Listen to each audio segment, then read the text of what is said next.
Bismillah. إن الحمد لله رب العالمين هو الذي جعلنا مسلمين والصلاة والسلام على رسول الله الكريم والسلام عليكم ورحمة الله وبركاته. Alhamdulillah. I would like to start by doing an inventory check, find out who's in the audience today. Do we have with us any non-Muslims? You raise your hand. Not Muslim yet. You like the way I said that? I'm a positive thinker. Let me look on this side. Oh, on this side, any not Muslim yet? How about up here? Okay. How many Muslims do we have? Raise your hand. Ooh. How does it feel to be surrounded by all these terrorists? Alhamdulillah. Alhamdulillah Rabbil Alameen. They asked me to talk on the subject about priests and preachers who enter Islam. Very frequently, I get introduced by people that really don't know me or know the real history, and I get amazing credits to me that I never even knew I had. I've been labeled as a Presbyterian, as a Catholic, as a Baptist, and by the way, I was none of those. And I've been told that I was a bishop and a priest, and I go, it's amazing. The problem happens actually when you tell the story in English, then they translate it to Arabic, and then somebody translates it back out to English. There's a word, qasis, which they use sort of as a general word to represent anybody who's religious in the Christian religion. But when you translate it back to English, it's just priest, that's it. So that's why they asked me to try to clarify that whole story tonight. Inshallah, God willing, if you'd like to make notes, you're welcome to do so. And then you can compare the next time you hear the story and see how close it is. First of all, I never imagined that I would become a Muslim. In fact, I wouldn't have accepted that even as a joke 15 years ago. Nothing could be further away from me than such an idea as that. But one of the reasons is because I didn't understand what the words mean. So before I tell you the story, I'd like to share with you a couple of words. And then as I tell you the story, it'll help you to understand better. God willing, inshallah. The first word is the word Allah. Now I'm a Texan. I grew up in Texas. And everybody there in Texas, you know, we have our way of thinking, and we think everybody thinks like we do. As a matter of fact, if somebody said the word Allah, we would probably say, why don't you say God like normal people? Everybody else said God. But is that really true? Well, we can explore for ourselves. We don't need to have a genius to sit beside us and tell us how to think. We can figure it out. Christianity is the largest religion in the world today. Followers of Christianity make up about 1.7 billion. And from those people, the majority of them, single religion only, is Catholic. They're bigger than the Orthodox or the Coptics or the Protestants. The biggest group is the Catholics. Now, the majority of the Catholics speak Spanish, French, or Italian. Majority. Some Portuguese. Because that includes Mexico, Central America, South America, France, Italy. So you get the feeling that a large majority of the majority don't use the word God. They use the word do or Dios, but not God. Then if you look to the rest of the Christian world, you'll find you have a lot of people, they speak the Dutch or German languages. And they also don't use the word God. And in fact, if you go really across those 1.7 billion, only about something like 200 and something million are really living in America. Some English speakers in Canada, of course England, they'll use this word God. That's true. It's an English word. That brings us to another point. I think you see what I'm saying already, but it brings us to another point, and let us do a little bit of history now. I did our geography, now we'll do our history. There was no word God, G-O-D, on this planet 1,000 years ago, because there was no English until the Normans invaded the Saxons. Then we get the English language after that. That was 1066 AD. So I'm sure you know there were Christians before that, right? So then we had a question, well, what did they call God? Another question for us, and this is a question in language. Are there any Christians that speak Arabic language? Yes or no? Yeah. Are there any Jews who speak the Arabic language? Yes. In fact, the Arabic language has been on earth since before people wrote down words, because it's one of the Semitic languages. Semitic languages include Aramaic, Arabic, Hebrew, and some of the others that are pretty much extinct now. None of those languages use the word God to represent the deity. Again, that's because it didn't exist. But all of the people who speak Arabic know that the word Allah means the one God. Arab Christians today use this word. Arab Jews use this word, and they used it before there was English. You can prove that one real easy. You could go out and buy an Arabic Bible and look on page 1 and find the word Allah 17 times. Or you can do it the easy way. I like the easy way, the cheap way. I don't have to buy anything. Any motel or hotel has a Bible in the drawer. Pull it out, open it up, and look and see what it says. They will tell you that they're real proud of the fact that they have translated the Bible into so many languages. And they give you a free sample of John 3:16. For God so loved the world. For who? God so loved the world. So they translate it and they put it in Arabic, because it's the second language. Afrikaans being first, second language is Arabic. And you look, and there it is in Arabic. Alif, Lam, Lam, Ha. So, this word is acceptable even to Christians who are trying to share their Bible with others in the Arabic language. So we've established now the common usage, almost. One final point. There are 1.5 billion Muslims on the earth today. 100%, every single one of them know that the word Allah represents their God, and they say this word, Allah. So, for the good old boy in Texas,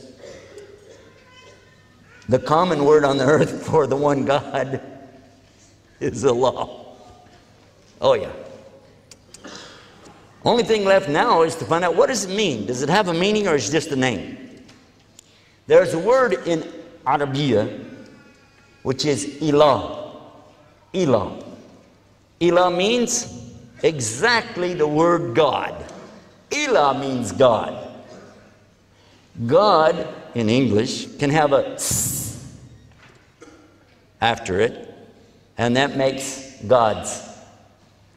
God's. More than one. But in Arabic, you can't go s after something and it's more than one. You have to know how to use the language, because the word opens up, grows in the middle, and then you can know without doubt that you meant plural. I want to give you an example of that. Kitab is book. Kutub.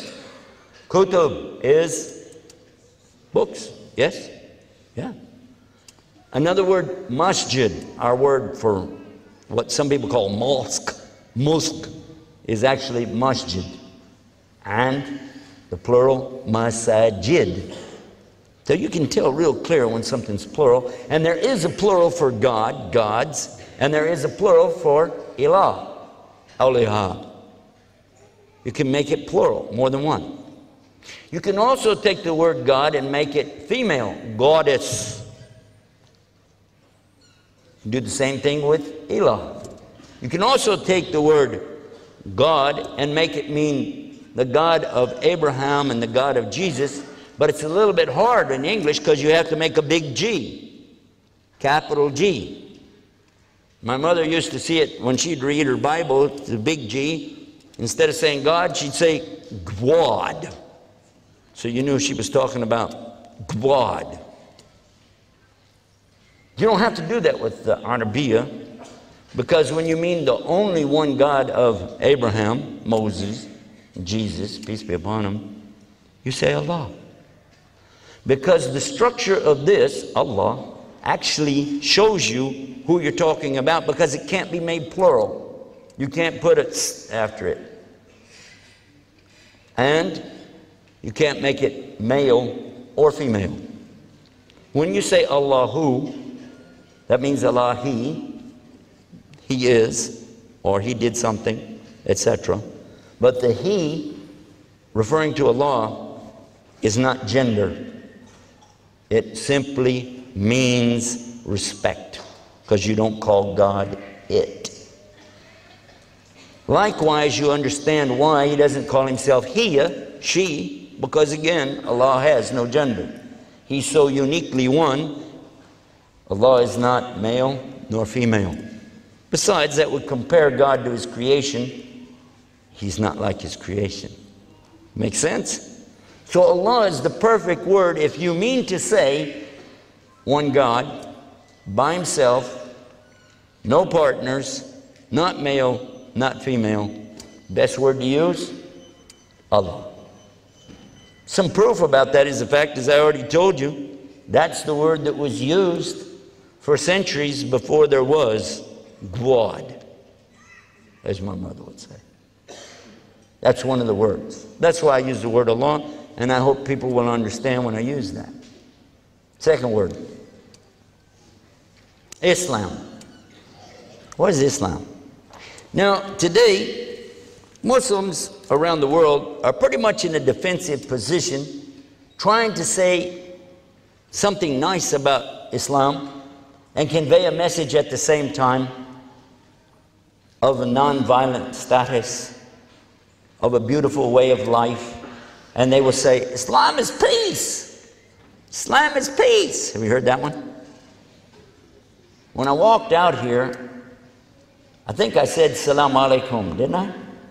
Right? What does salam mean? Peace? Yeah. But if Islam means peace, I should have said Islam Alaikum. Right?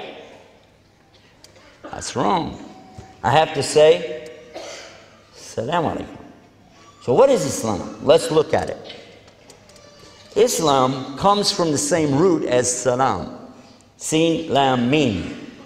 Silm. But from this root, you find that it has 5 things contained within it. First of all is total surrender. Total surrender. And then, second, submission. Third, obedience. Fourth, best word in English, sincerity. Complete, total. and 5, peace. Salam is in there, but it's only 1/5, 1/5. So when you say Islam, you're talking about action, verb, things that you do. You're describing, get back up here. You're describing your relationship with who? Go see the last word I mentioned, Allah. Your relationship with the Almighty is, or should be, surrender to Him, submitting to His terms, conditions, or commandments, and being in total obedience to what He has ordained for people to do. And to do it in sincerity, not to show off, not because somebody is watching, because you know you need to do it. And then finally, to do so in total and complete peace. It's not something new. It's a way of life described for us in the Quran, in the New Testament, in the Psalms of David, and in the books of Moses. Clearly, it's to do what God has ordered you to do. Follow the commandments. Worship Him alone, without any partners. Give up this life, the desires, the lusts, greed, passions. Sacrifice that to follow His will. The 10 Commandments mentioned twice in the Old Testament and referred to throughout the Bible are beautiful for Muslims as well. They're very clear. And someone in Islam should know that these commandments are for us too, because they're mentioned in the Quran as well. First commandment, La ilaha illallah. By the way, you can talk. This is not Jummah khutbah. Yeah, you can answer me, no problem. So I say something and ask you a question, you can say it. It's okay. Alhamdulillah. First commandment, thou shalt have no other gods beside me. Second commandment, thou shalt not make unto me any graven image. God's speaking in the first person when He says me. That doesn't mean Moses is asking people to worship Him. That you will not take God's name in vain. Muslims are very, very keen about never taking Allah's names in vain. Even we don't jokingly call somebody by God's names. In fact, when we name our children, we call them the servant of Allah, Abdullah, the servant of the most merciful, Rahim, and the servant of the all-patient, of the Sabur. So we use these terms because of so much respect for His names. The next commandment says to remember the Sabbath and keep it holy. Sabbath means 7, not 1. Meant the 7th day of the week. We'll leave that for a discussion another time. Think about it. The next commandment, the 5th commandment says, and this is the first thing that leaves the subject of worship of God, says, thou shalt honor thy mother and thy father. And Islam says, after Allah and His Messenger, the first rights go to your mother, and then your mother, and then your mother, and then your father. Yes? It's not something new, is it? The next commandment, thou shalt not kill. Islam has that. I think it's in Surah Al-Ma'idah, chapter 5, maybe verse 36. It's in that area. Whoever kills an innocent person, it's as though they killed the whole of humanity. But whoever saves a life, it's as though they saved all of humanity. This is more or less translation to English. Next one, thou shalt not bear false witness. No lying. Ya ayyuhalladhina amanu attaqullah wa qulu qawlan sadida. O you who believe, speak the truth. Again, same thing. Thou shalt not commit adultery. Zina. Is it forbidden in Islam? How many pages dealing with the subject of zina? No adultery. In fact, there is no marital relationships without marriage. Nothing. No boyfriend, no girlfriend. Just get married. And even after you get married, no hanky-panky. True? Wow. Pretty familiar, isn't it? But it doesn't stop there. The Bible goes on to say that you will not have envy for your neighbor's ass, meaning his donkey. And I'm quoting to you from the Catholic Bible. It's a little different than the Protestant Bible. And the next one, it says you will not have envy for his wife.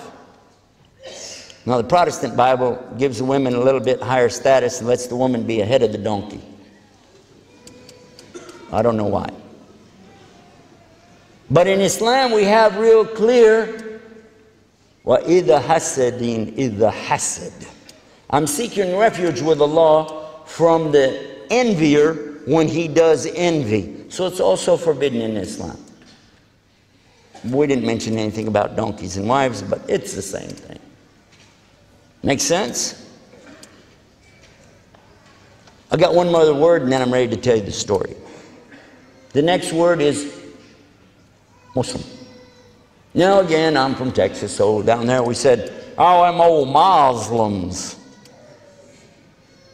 But you know, Muslims, we don't like that too much because it's actually somebody playing with Arabic to make it sound like Mazlum. Mazlum is people that do wrong things, bad things. And we don't want them to say that. Muslim. Say moo, moo. Hello? I can hear you breathing. Say moo. Ah, there you go. Moo. Slum. Muslim. It comes from the word Islam. Whoever does an action, and you're using the Arabic language, you put mu in front of it, in front of the verb, in most cases, and you find the one who's doing it. For instance, our word safari in the English language comes from the Arabiya safar, to travel. Whoever travels is a musafir. And believe me, sometimes when I'm traveling, I suffer. But that's another story. Another word in Arabic, salli. When somebody is doing their worship, standing, bowing, prostrating, that's salli. The musallin, those who do this. Now, when you put mu in front of salli, musalli, you see how it works. Another one, have you heard this? Allahu Akbar, Allahu Akbar. That's called the adhan. And when you do it, you become the mu'adhin, right? Did I get it right? Don't let me get mixed up here now. So if I want to do what God wants me to do, if I want to surrender to Him and submit to Him, obeying His commandments in sincerity and peace, what am I? Muslim. In English, we don't have a word for it. You have to put all that together and say what I said. But in Arabic, Muslim. You believe in the one God of Abraham, Allah. You want to do what He wants you to do? You really serious? You're trying your best? Then you're a Muslim whether you know it or not. And it's on the day of judgment that the ultimate judge, Al-Hakim, will decide who the real believers are, who the real Muslims are, not me. There's a final word. Deen.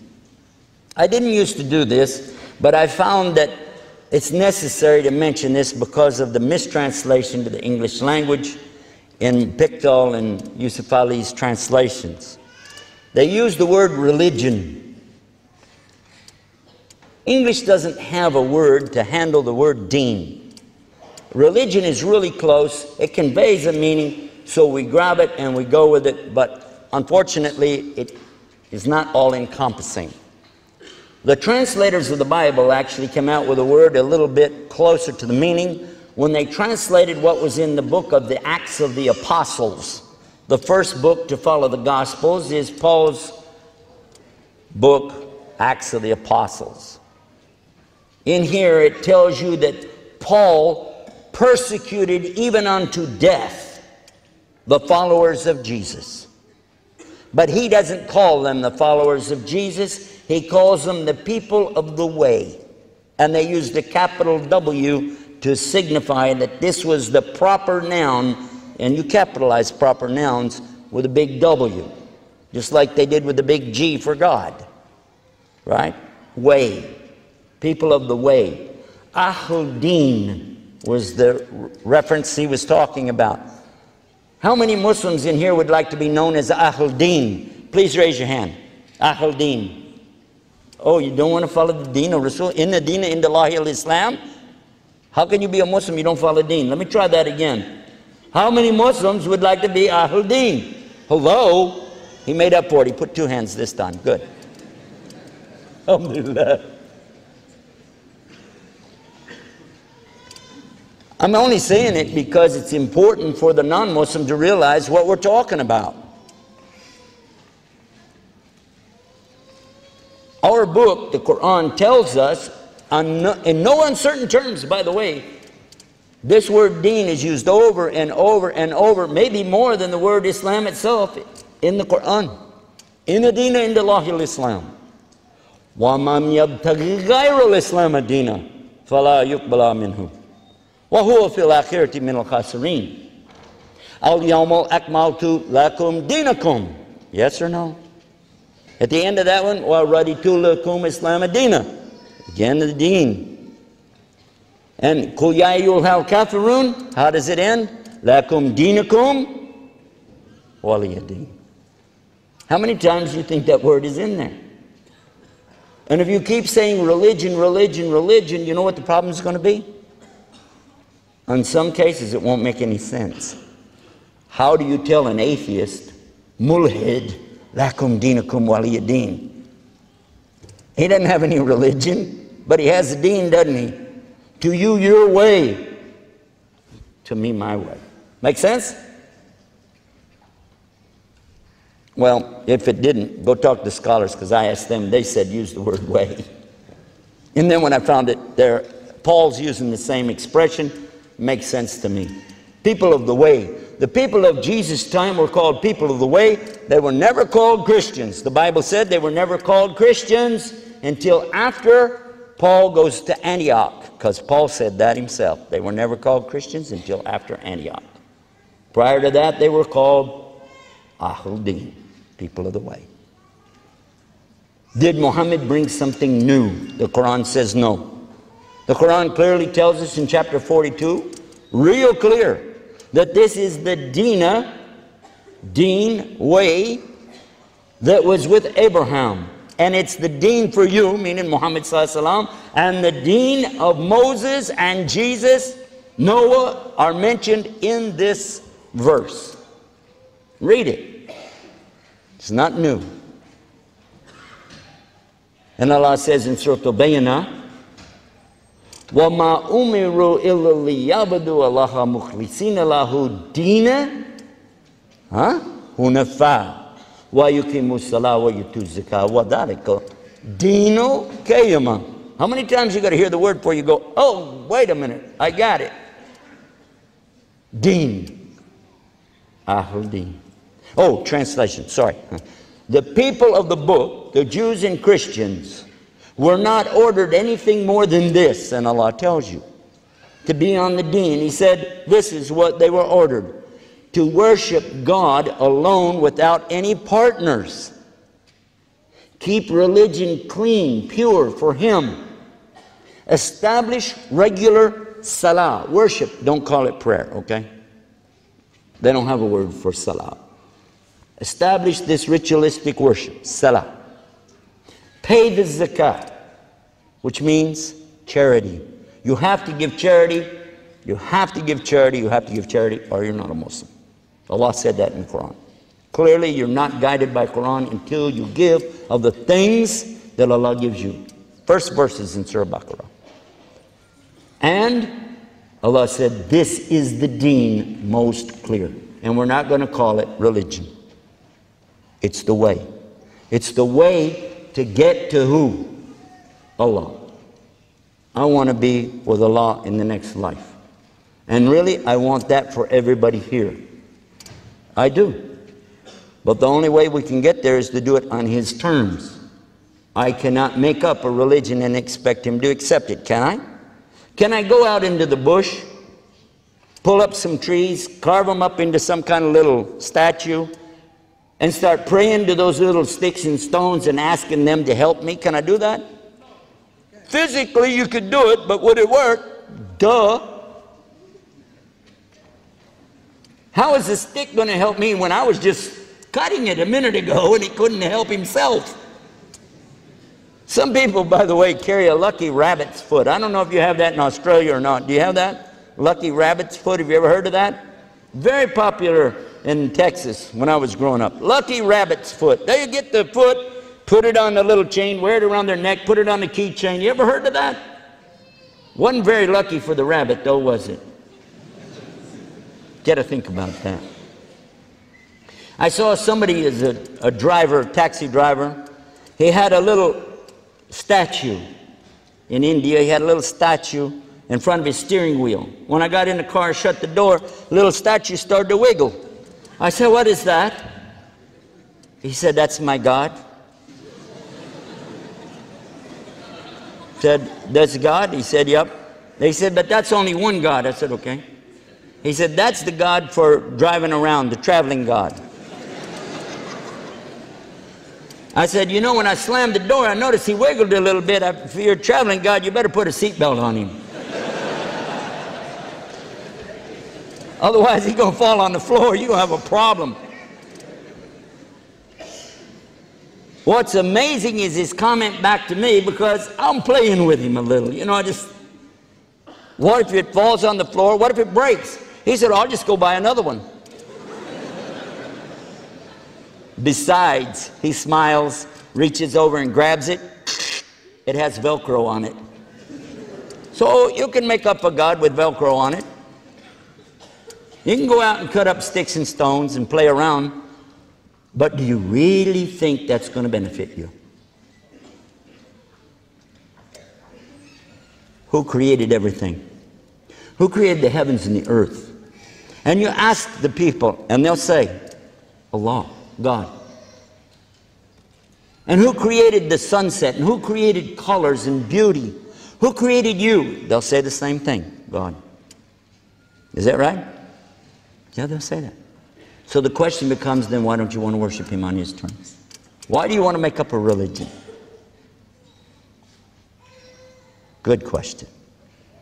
Having said that, introducing the subject and giving you the meaning of the words that I'm going to be using, I think it's time that we start up now and tell you the story about priests and preachers entering Islam. First of all, Muslims should always begin whatever they do with Bismillah, with the name of Allah. But there are a lot of people that say they believe in one God, but what do they believe? And I'm going to change the subject a little bit. Suppose we're going down the road, you know. Maybe, as an example, we wanted to drive from here to Perth. Would that be a trip? That'd be a trip, wouldn't it? So as we're going along in the middle of nowhere, all of a sudden we see somebody out there hitching a ride. So we say, wow, man, look at this guy out here in the middle of nowhere. Let's give him a ride, you know. And then we'll share the message of Islam with him, and who knows what will happen. We'll call it dawah. Give him the invitation, right? So we slam on the brakes. He gets in the car, you know, hey, where you going? We're going to Perth. Where else are you going to go? It's the road only goes one way. Okay, so here we go. And along the way, we say, you know, we're Muslims. He goes, really? I heard stuff about you guys in the newspaper, news and stuff, you know. What do you guys believe? We believe in one God. He said, me too, man. No joke, yeah. He said, I only believe in one God. Hey, cool. It's almost a Muslim already. But we believe that He's really one? He said, yeah. We don't believe he's three. No, I'm a one guy. One God. Okay. Oh, yeah, and we believe that you have to do what God wants you to do. He goes, yeah, that's what I think too. We're going, hey, that's it. Far as I'm concerned, he's a Muslim. Give him shahada. Shahada la ilaha illallah, shahada Muhammad Rasulullah, and takbir Allahu Akbar, takbir Allahu Akbar, takbir Allahu Akbar. That's it. Give him a Quran and stop. But along the way, he said, stop the car, stop the car. Whoa. We stopped the car, and he runs out in the desert. But there's this huge tree. Nothing else out there but this huge tree. Huge.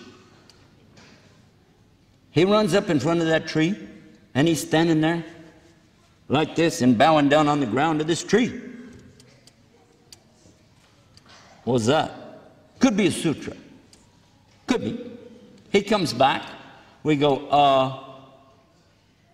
what was that? What did you just do? He said, we believe in God. Yeah. Worship one God. Yeah. We do what God wants us to do. Yeah. He said, well, that was God. I was saying thanks. Oh. Get it?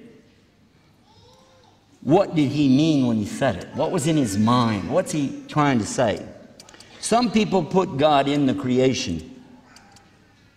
Some people put God in the creation.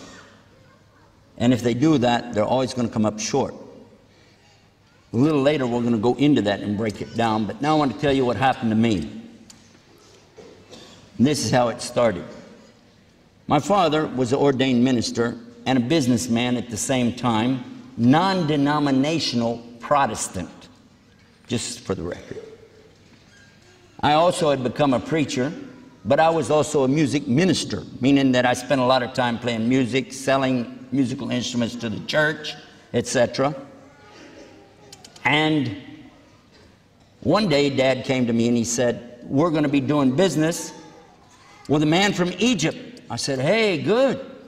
He said, yeah, we're going to be, importing things and selling them in our store. I said, that's good, man. Nile River, pyramids, the Sphinx, Abu Hul, Cool. He said, yeah, and he's a Muslim. I said, a what? He said, a Muslim. I said, Dad, I wasn't going to have anything to do with it. Those guys are terrorists, hijackers, kidnappers. They don't believe in God. They kiss the ground 5 times a day, and they worship a black box in the desert. That's what we knew. That's what we'd been told. SubhanAllah. Dad said, well, I want you to meet him. I said, no, wait.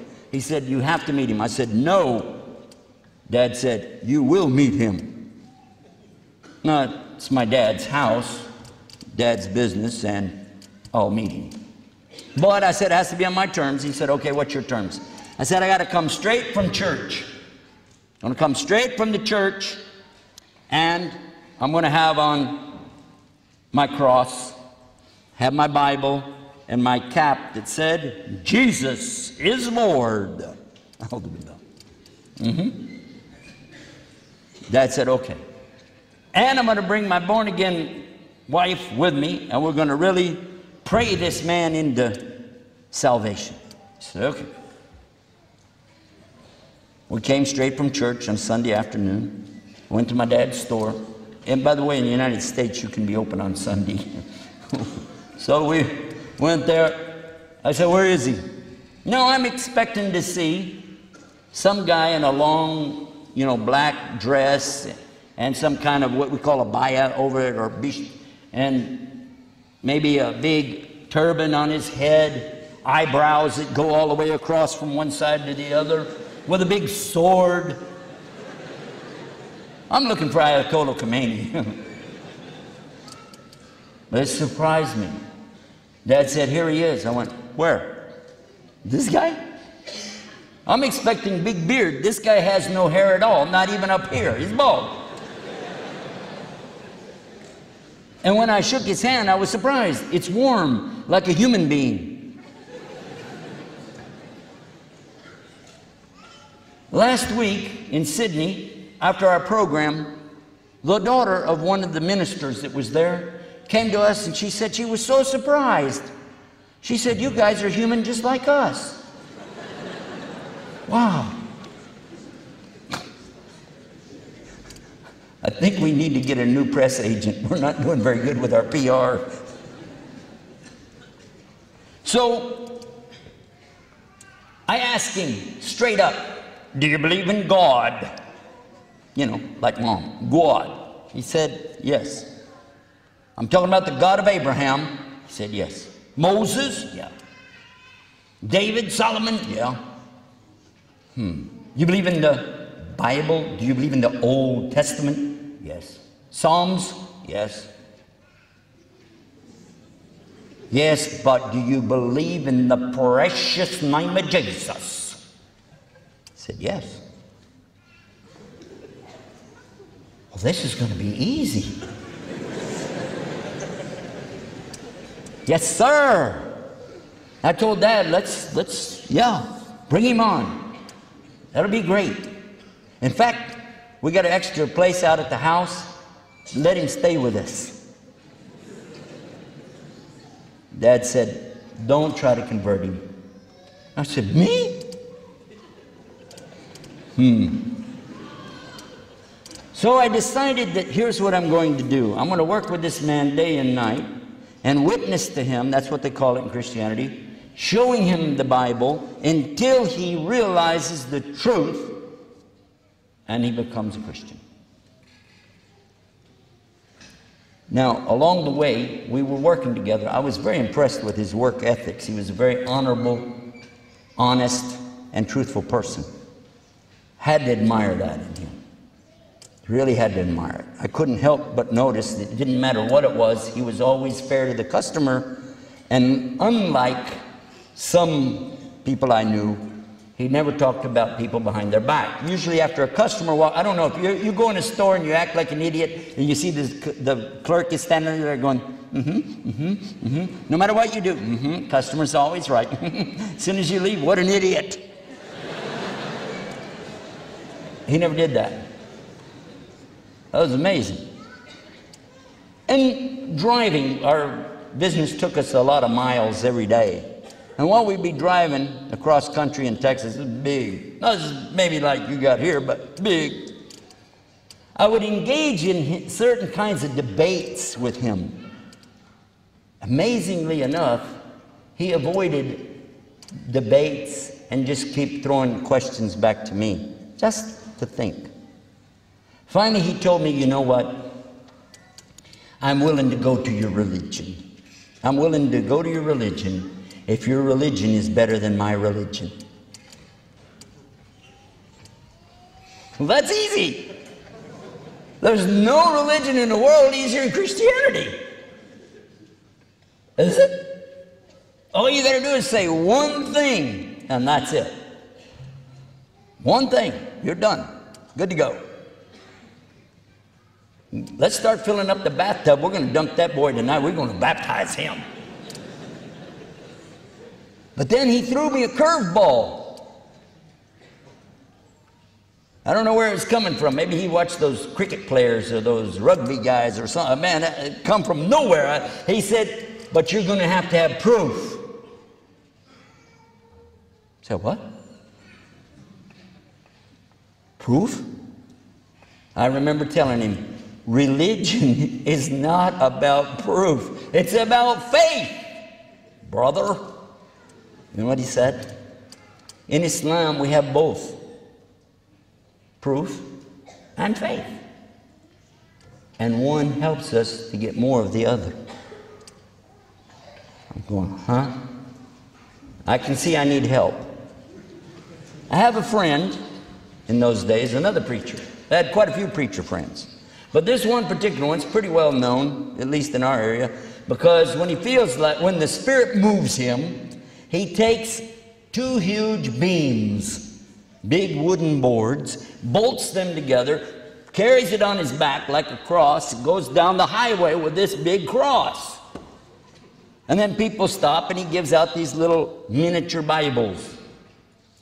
So I went to him and I'm telling him, you know, about this and talking about it. And I said, and by the way, he believes in Jesus, the miracle birth, the miracles that Jesus did with people to help them, you know, and heal them and restore sight to people that were blind and even bring a dead man back to life like Lazarus in the Bible. That's what the Muslims believe that, I was telling him.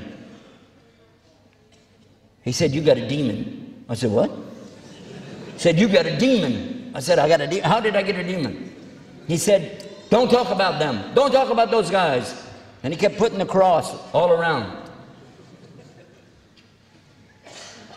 Then something happened just real soon after that. We went to those great big prayer meetings. I don't know if you've ever seen them on TV where you got 5,000 people sitting in the audience all going, ah, ah, like this. He had a heart attack.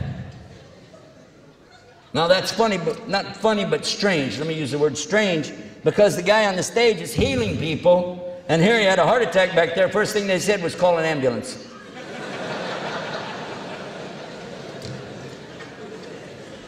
He went to the hospital, Veterans Hospital there in Oak Cliff, which is south of Dallas. And I was glad because they said, well, it was a heart attack, but he's going to be all right. You just need to stay in the hospital for a while and take it easy and cut back certain kind of foods, and whatever you do, don't walk around that cross anymore. So I went to visit him on a regular basis. He was a good friend, and I liked him, and I like to visit people when they're in the hospital. They need it, you know. A lot of times we forget people in the hospital, by the way. It's a good thing to go do that. And while I'm there, though, one day, a guy comes rolling in a wheelchair, because they shared the room. And I always had my Bible under my arm, by the way, and I began to witness to the man in the wheelchair, Jesus loves you. He just looked at me like, get out of my face. And I said, where are you from? He said, I'm from Pluto. Well, now in Texas, we have a Venus, Texas, so I thought maybe it's a city I didn't know about.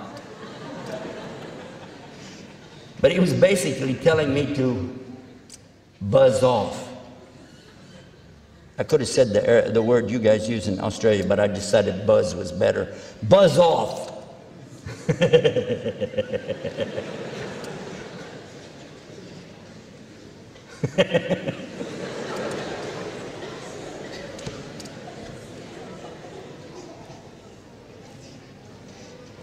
I tried to witness to this man, and I'm trying to read to him from the book called Jonah. It's Yunus. You know Yunus.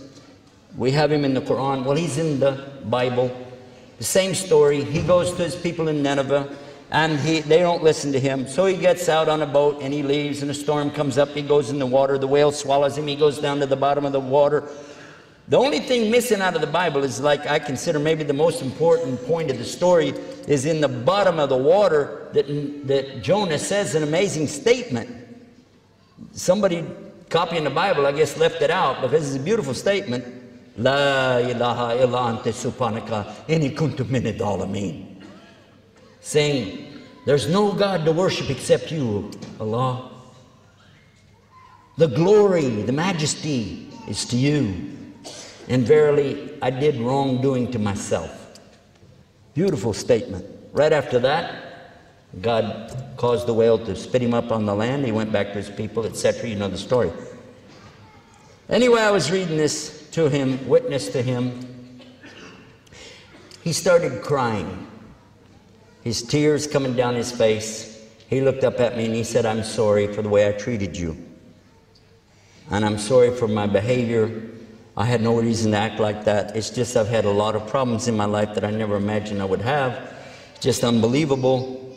And I saw you coming at me like that. I just, you know, I'm really sorry. And I need to confess something to you. I said, stop. I'm not a priest. Don't confess to me. I'm not Catholic. We don't do confession. He said, I'm Catholic, and I know you're not a priest because I am. I went, oh.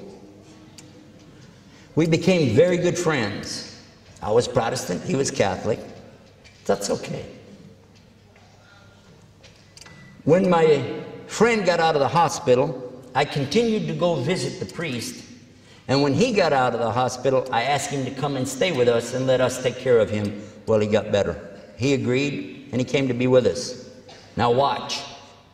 I'm on the way home from the hospital, going to my place. I'm telling him about Islam because I'd learned a lot about Islam. He told me on the way out, he said, you know, we already know about Islam. I said, why? He said, because priests have to study all religions, and we have to study Islam. I already know about Islam. I said, really? He said, yes. And they do believe in the risen Jesus. He's with God, and he'll come back in the last day. And Jesus is the miracle birth, etc., etc. He confirmed things which I'm just summing it up right now. It's amazing. If the priests know this, how come they don't tell anybody? We get out to the house. I introduce him to everybody. And now I've got a new plan. What we're going to do, we got a priest, man. We got an ordained minister, a preacher, a born-again Christian, music minister. We got everything right here. So around the table every night, we're going to pull out the Bible and we're going to witness to this poor infidel Muslim and get him to get over to the right way. Got it. This is a true story, by the way. I do turn things toward a joke from time to time to keep you interested, but trust me, this is the story as it happened. And sitting out there in the country in my dad's big old house, around that table, after we get through eating, clean it off, I bring out the Bible. And I begin to talk about the Bible. But my dad brings out his Bible and he begins to say, no, the Bible says so and so. I said, but Dad, you've got the King James Version. And I happen to have this version. Actually, my dad had the Masonic version, which is still King James, because he was a Mason. And here we've got this Revised Standard. Doesn't agree. It says there are verses in there that are interpolated. It says verses in there don't belong and other verses are not complete. And it quotes from older manuscripts. And in the beginning of it, the introduction, it says many good things about the King James Version. It says, but yet it has grave defects. Huh? So I'm trying to show the most up-to-date version of the Bible. Then my wife brings her version. Jimmy Swaggart's Good News for Modern Man. Boy, is it loaded up. But to be fair, he said real clear in a debate one time he wasn't a scholar of the Bible. And if you ever read that Good News for Modern Man, you'll see that he could prove that. Anyhow.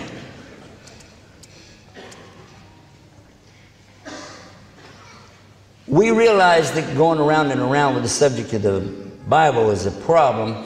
Finally, I tried to take some pressure off of us. We're arguing with each other. And then the priest says he's got the Reims Douay Bible, and that's got 73 books. We got 66 books. So where are we going to go with that? So I looked over at the Muslim and I said, how many versions you got of that book you got, that Koran thing? How many you got of that? One.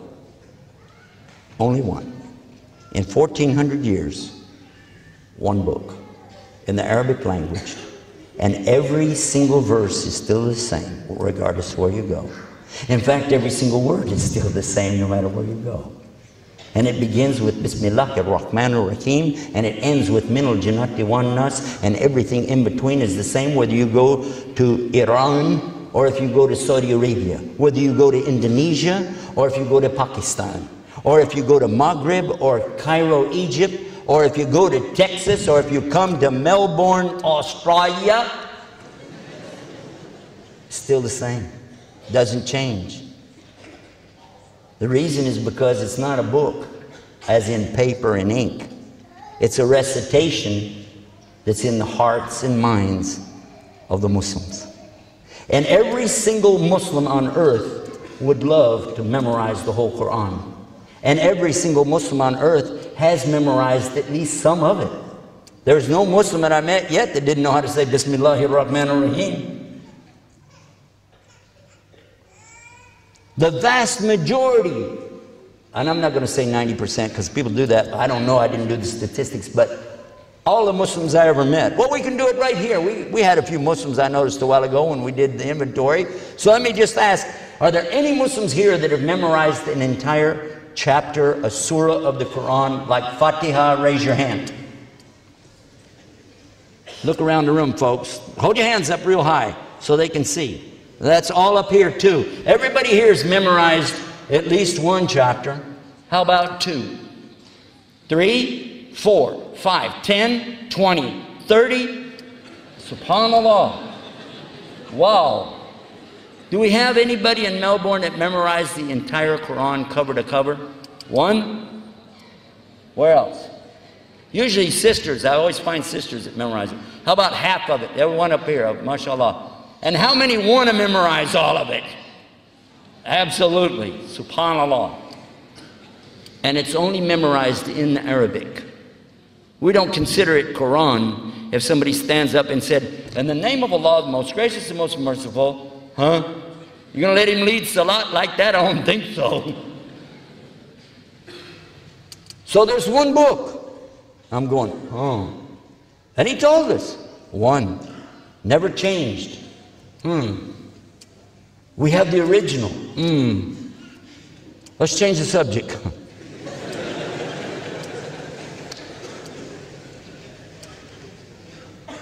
We began to argue a new subject another night. The priest is talking about how Mary, you can pray to Mary. We're going, no, you can't. And St. Joseph. We ain't got no St. Joseph. We're Protestants. And we got to talk about God. And who is God? Catholic said, the priest said, it's a Trinity. The church, he said, teaches the Trinity. One God. How's that work? I'm saying one God, but I don't know about the Trinity. We got really stuck on that one, so I went to my friend with the cross again. I went back to his place. Looked him up. I said, how's it going? I want to ask you a question. I'm getting stuck on the Trinity thing. I always get stuck on that one. Help me out. Because the Bible everywhere, it says one. Know, O Israel, the Lord thy God is one Lord. And you have to worship him with all your heart and all your mind and all your strength. That's New Testament, Mark chapter 12, verse 29. And then Old Testament. You know no other God beside me. Beside me there's no Savior. And who is that? That's the God of Israel. The God of Egypt. The one who brought them out of Egypt. The land of the oppression where they were. That's in Hosea chapter 16, verse 4. How am I going to explain 3? I don't get that. My friend with the cross to the rescue. He said it's like an apple. An apple. The apple has a skin. Inside the apple is the meat. Inside of that are the seeds. 3 things, 1 apple. So there you go. That works. Now, you know what happened by the time I sat with my friend, we're driving along, we're debating again in the car, you know what I'm saying? Here we go. And I brought up apple, skin, meat, seeds. He said, how many seeds? Uh-oh. It's more than 3, isn't it? He said, and what if there's a worm in the apple? Scratch that. I went back to my friend again another time. I said, okay, the apple, forget it. He said, yeah, forget the apple. I told him what happened. He said, forget the apple. The egg. Babe. Egg. So how is the egg? Egg has a shell. Inside the shell is the white. Inside of the white is the yellow. 3 things, 1 egg. Ah, that's it. Let's go. Can't wait. Get back over there. You know, we're going along. I can't wait to open it up. We're driving out there. And say, okay. God is one, but he's like an egg. He said, really? Shell, white, yellow. He smiled. He said, what if it's a double yolk?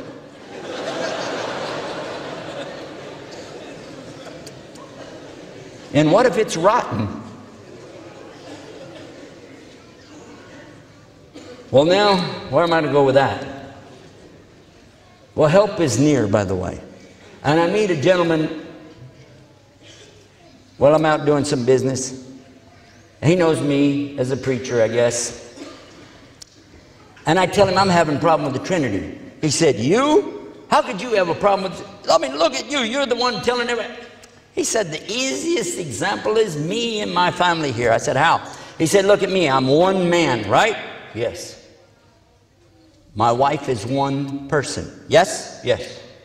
And my son, he had a little boy in a stroller. It's one. Yeah? One. One family, 3 people. It's the family of God. Works. Let's try that one. We didn't get very far with that one. What happens if they have another kid? Twins, tawam. What if they get a divorce? Ooh. I don't know how it is in Australia, but in Texas, if you get a divorce, the wife gets the car, the house, the bank account, the Keogh plan, your retirement program, any benefits, your computer, and all of your email. Now, I don't want a God that can have a worm in it. I don't want a God that can be rotten. And I sure don't want a God that can die, because people can die. So now I'm asking the Muslim, finally, I asked him. He didn't offer anything unless I asked him. He didn't push. What do you guys say about God? Is he 1 or 3 or 2? What do you guys say? And listen to what he said. Bismillahirrahmanirrahim.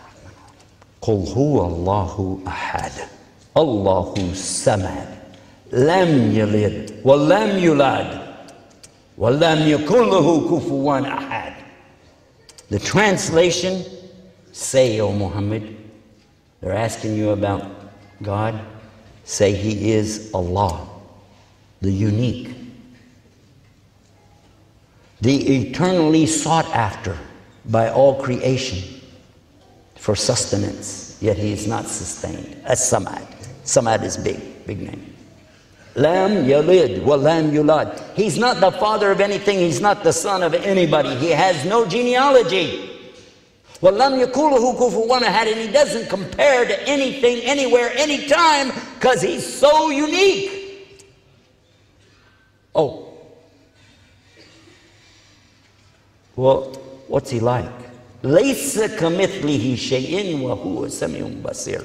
He's not like anything in his creation, yet he is all hearing, all seeing. He's all knowledgeable.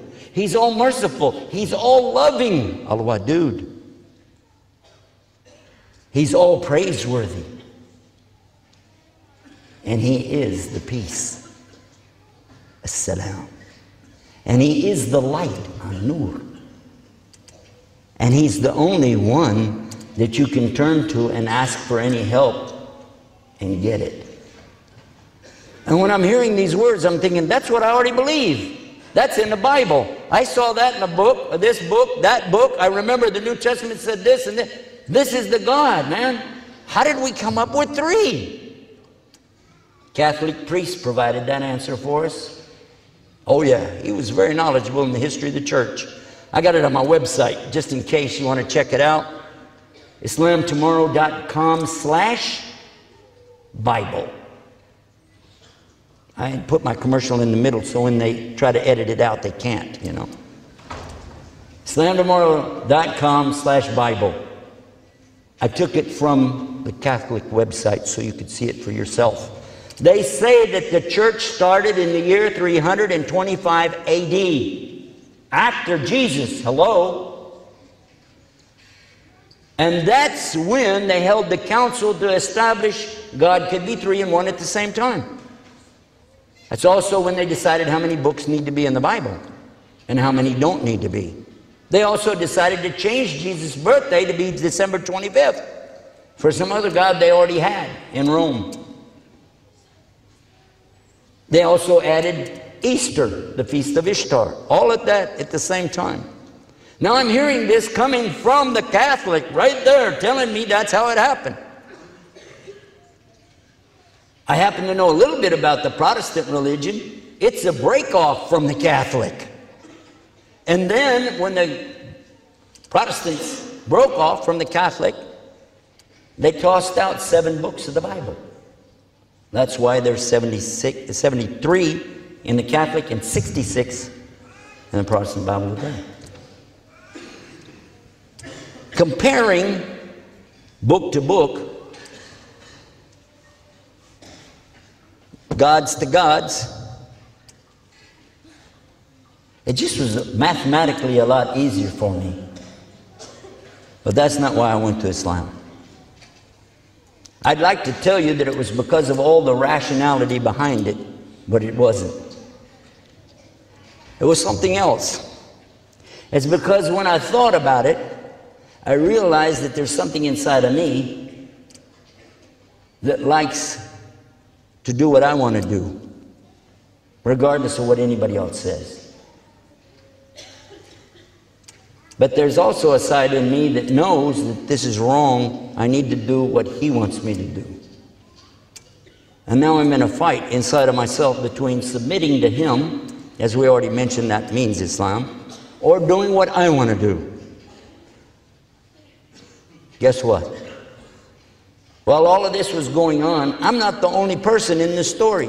I'm the only one telling it today, but the real people of this story don't get out and tell all about it. So I'm telling their story for them.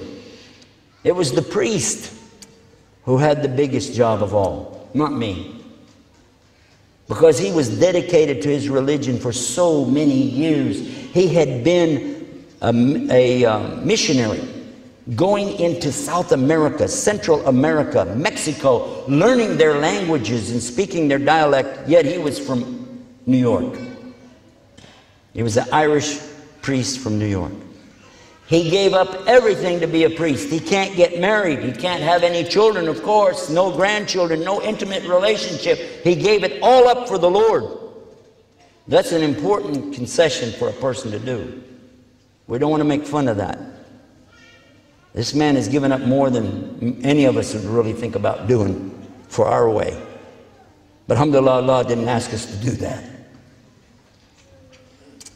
But this man asked our friend, because now we're calling my friend, he's no longer an infidel Muslim anymore, our Egyptian friend, he said, can I go to your church?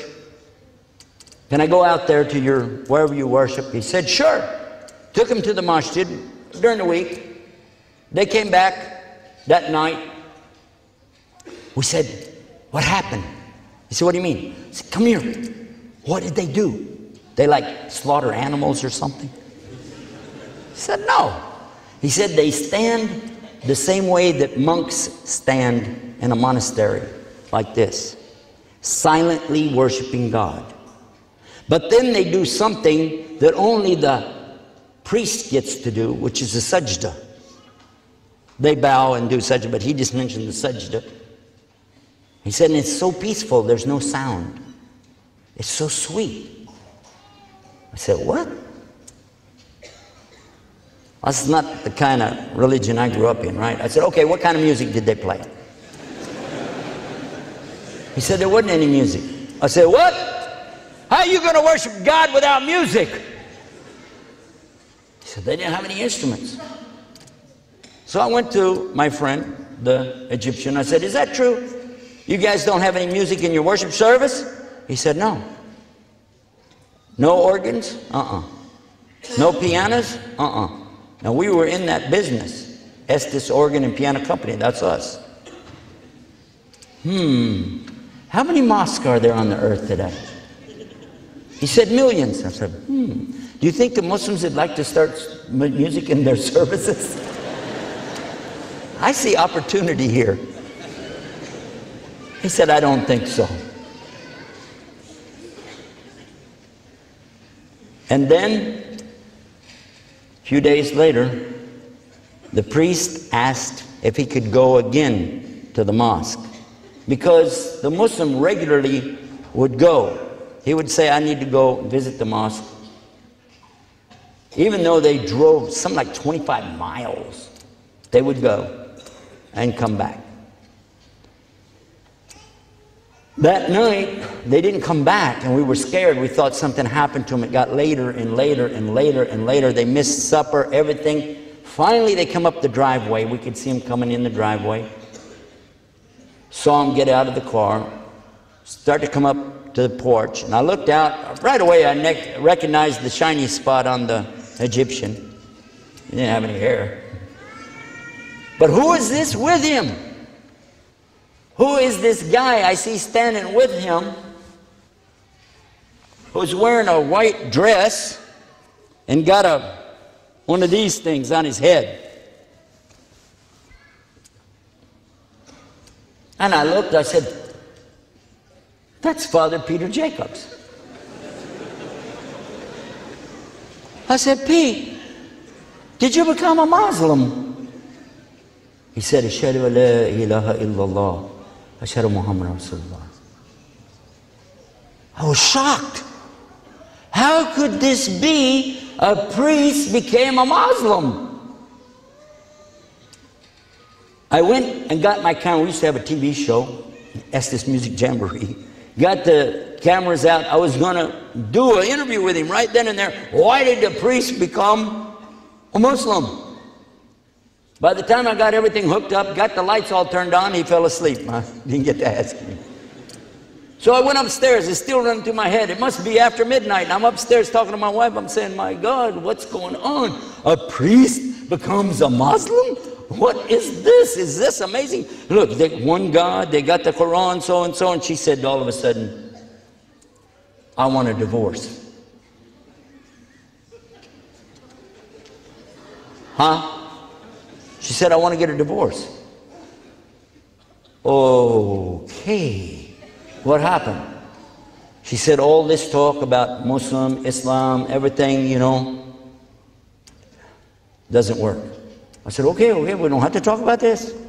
She said, no, we do need to talk about it. I want to get a divorce because, you see, I can see what's going on here, and I'm going to tell you, I remember what he said. Talking about Muhammad, the Egyptian. He said a Muslim can't be married to a Christian. I said, whoa, whoa, whoa, whoa, whoa. I didn't say, did I say I want to be a Muslim? I didn't say that. I did not say I wanted to be a Muslim. I'm talking about a priest. Sorry, drop the subject, forget the whole thing. She said, no, I want a divorce. I said, why? She said, because I want to be a Muslim.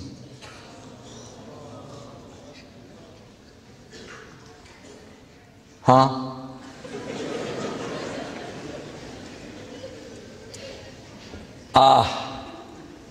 Now I've been married to her 7.5 years. I got a couple of kids here, and I'm thinking, no. I don't want to go through that. Don't want to lose everything, including my email, you know. We didn't have email back then. Anyhow. Well, I thought about it. I said, okay, think. Okay, the good news is, I'll do it. I knew I need to do it anyway. Let me just do it, get it over with. I too want to become a Muslim. She said, I don't believe you.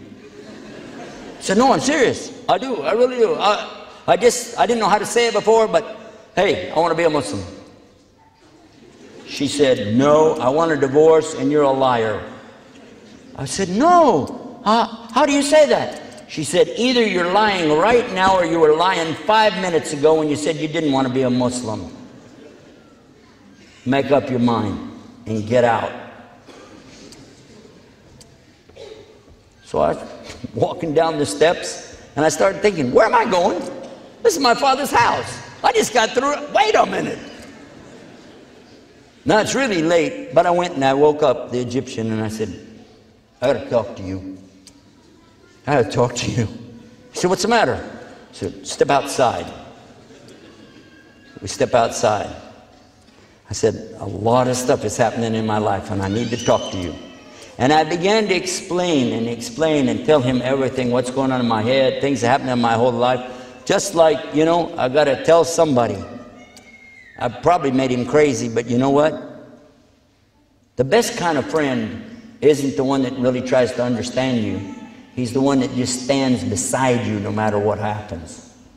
And he did that. Not only stand beside me, he walked beside me, because we walked those country roads all night long. We continued doing that until Fajr. And when the sun started coming up, I'm telling him, oh, it's time for you to pray. Look, look. He said, I'll be all right. Don't worry, it's okay. I said, but the sun is, there's light. He said, there's time. Don't panic.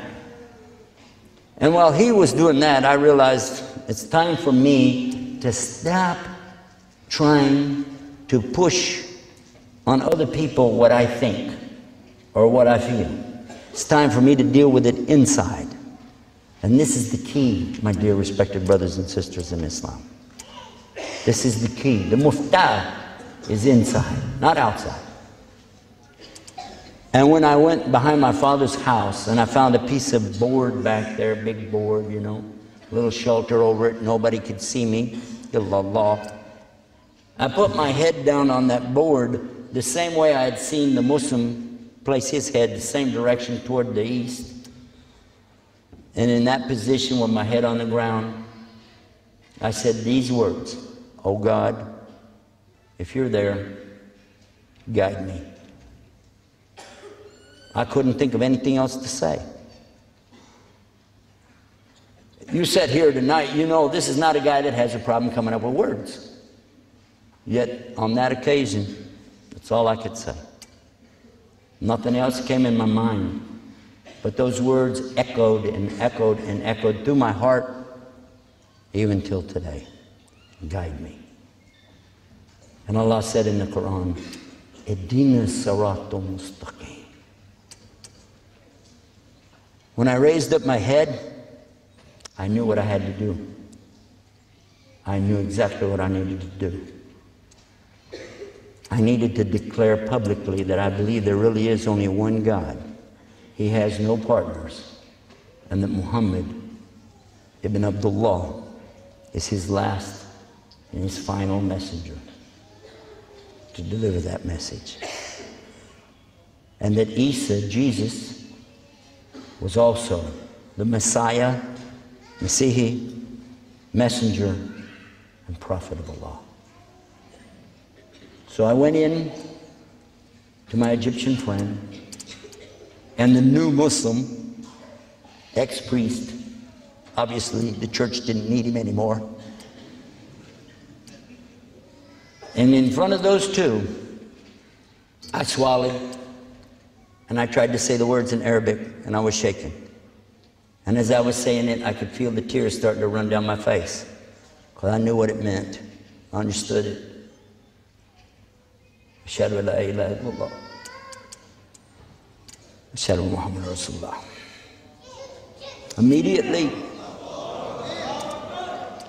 Immediately after that, my wife took her shahada too and entered Islam. I won't give you the whole story, just sum it up. A little bit later on, my father also entered into Islam. My stepmother followed just before she died. She said, there can only be one God. Jesus can't be a God or a son of a God. Has to be a messenger. So therefore, Muhammad must be a messenger. She said that in July and died in October. May Allah accept it from her, Ameen. And since then, I've seen many priests, even bishop, archbishop, ministers, pastors, reverends, elders, nuns, and even one called discipler from the Methodist Church enter into Islam. Many of their stories are on our website. You can see them. We have videos there. You can listen to them tell their story. It's called Islam Yesterday. You heard me mention one website, Islam Tomorrow. I liked it so much I decided to get Islam Yesterday, and that's where we put all the programs we did before, IslamYesterday.com. But then I needed something a little bit more inclusive, so I also have IslamAlways.com. Really. And we just opened a new one called chatislam.com. You can go there 24 hours a day. Our websites are open 24 hours a day and always plenty of free parking. Haha. Before I leave the stage tonight, I would like to just give some nasiha or advice to us, and I hope Allah will accept this. He says in his book, you don't guide whom you love, but Allah guides who He wills. He asked us to deliver a message. He told us to go out and give dawah to the people, to invite them with a message of what? Worship God without partners. Yes? Is that the message? Try to keep that in mind when we deliver it. Because He also said, La ikraha fi din. We can't force anybody. Islam never spread by the sword. And it doesn't spread by any other weapon either. It spreads by truth. If you consider truth to be a weapon, then consider what Allah said about it. وَقُلْ جَاءَ الْحَقُّ. This is in Surah Al-Isra. And say the truth has come and destroyed all the falsehood, because it will always destroy the falsehood. So let us work together. It's my advice, suggestion, nasiha. Let us work together to live as Muslims, to be all we can be, and let that be an example for the people. And then when we talk to them, we can be proud to say, come be like us. Come be like us. May Allah accept your Islam. May Allah accept from me, from all of us and all the people. May He save all the people from the hellfire. Ameen. Alhamdulillahi Rabbil Alameen, huwa alladhi ja'alani muslimin. Wassalamu alaikum wa rahmatullahi wa barakatuh.